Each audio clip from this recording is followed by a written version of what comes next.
Welcome to episode 9 of Chana Moments. In this episode, I had a session at Sport Rock Rio to try climbs from their Dyno competition and some set boulders since I hadn't climbed there in a while. I was joined by some friends, Ken, Elijah, Oren, and Sunny, so thanks to them for the fun session. Also thanks to Alex, Matt, and the other setters for some really sick boulders. In the morning, I decided to go for a long run. I was shooting for 8 miles, but felt good, so I ended up running 10 miles. I was aiming for a sub 8 minute pace per mile, and I was happy I achieved that.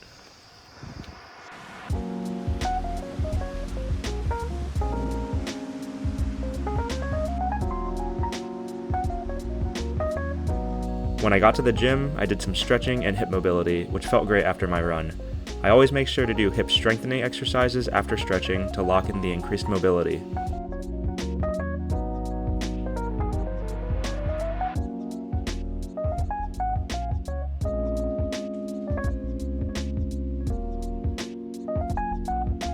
I started the session on some slab boulders.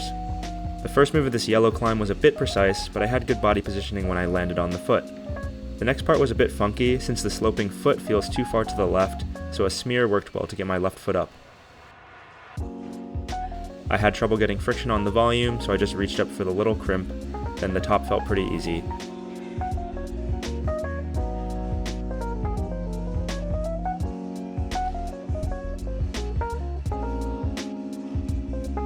I was pretty happy with this flash.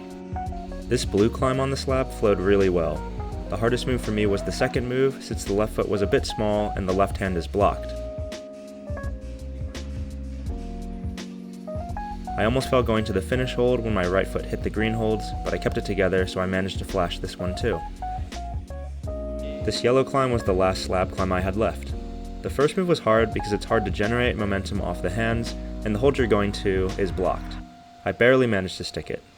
I was a bit confused by the next part, but figured out to stand up off the right undercling. The intended beta was to use this little left gas stone to switch feet, but that hold felt pretty bad, so I was able to pinch the finish hold a bit instead to switch feet. With this flash, I was able to flash all the harder climbs on the slab. Next, I moved on to the Dynos, which the setters had added finish sequences to.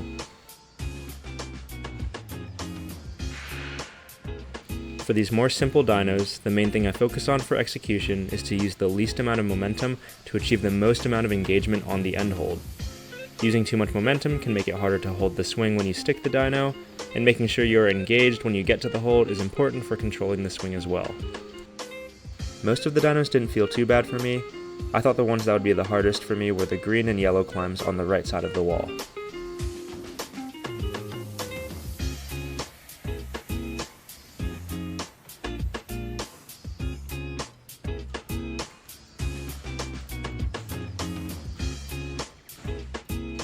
For paddle dynos or coordination moves with multiple steps, one of the main cues I have my athletes think about is to keep your entire body moving as a unit.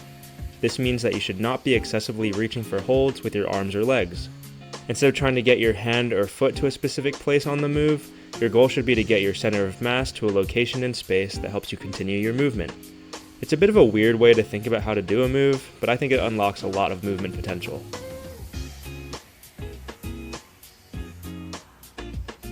I almost fell on this green dyno because I didn't place my feet well on the start volume. I actually started falling away from the wall, so I decided to lean towards the hold and jump. I didn't get great height, but pulled hard when I stuck the first hold and used my lower body to continue the momentum. The last climb I had left was this yellow lache.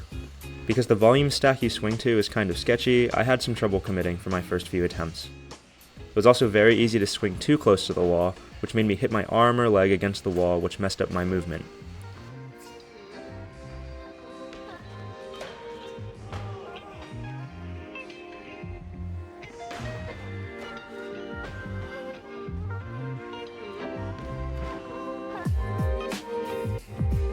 After a few tries, I was able to learn the movement and stick the move.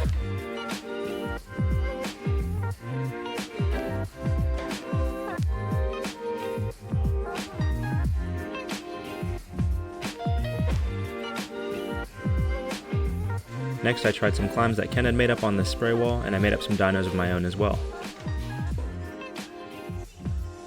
I've been asked if doing these types of moves on jugs is beneficial since you can often stop instead of paddling if the holds are too good.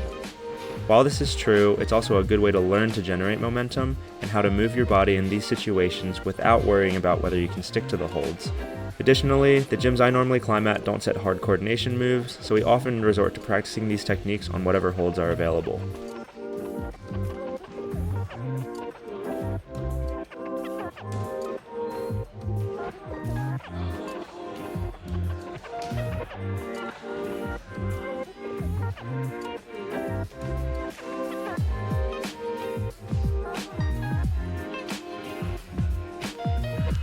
Next, I tried some more set boulders. This red V10 was pretty cool and gave me some trouble. The intended beta was either to hit the red hold as a Gaston with a right mantle, or go right hand into the red hold and mantle with the left. Both betas felt kinda strange to me since the opposition between the volume and the hand didn't feel right. The volume was also quite slick, which made it hard to get friction with the press. I tried both betas a handful of times, then realized I might be able to get the left hand Gaston, then jump my right foot onto the start hold. It took a couple tries, but I managed to stick it. Unfortunately, I rushed the next sequence and biffed the move to the pinch, but I rested up and gave another red point burn.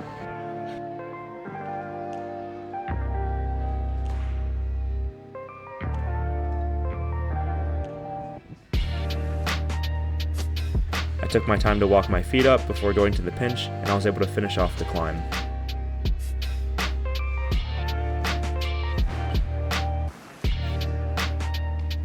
This red V6-8 was another funky coordination boulder. It was weird to commit to the move because it felt like I was dropping down onto the lower left foot. I also almost fell into the wall on the left when I didn't stick the move. I learned the movement after a couple tries and managed to stick it, and the top was pretty easy.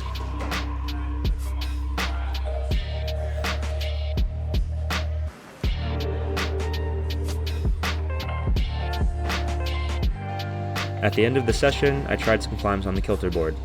I sent one of my projects, Full Moon 2.0 at 45 degrees, but I unfortunately forgot to hit record. I set this climb called Barbie Sim, set by my friend Oren on my third try.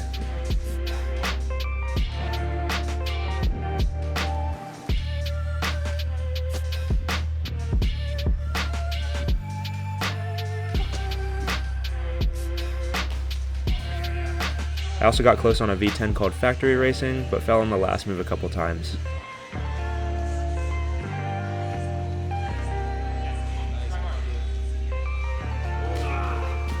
The last climb I tried was this V11 called Chow and Chatter.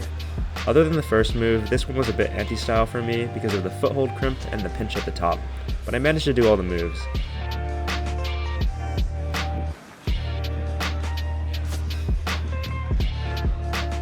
Unfortunately, I was a bit too tired at this point to do it. That's it for this episode, so thank you so much for watching again. A lot of you guys left some really lovely comments on my last video, so I want to let you guys know that I really appreciate it. It makes me really happy that I'm able to inspire others in the climbing community. If you have any questions or suggestions for future videos, please leave a comment below or send me a message on Instagram. I'll see you guys in the next episode.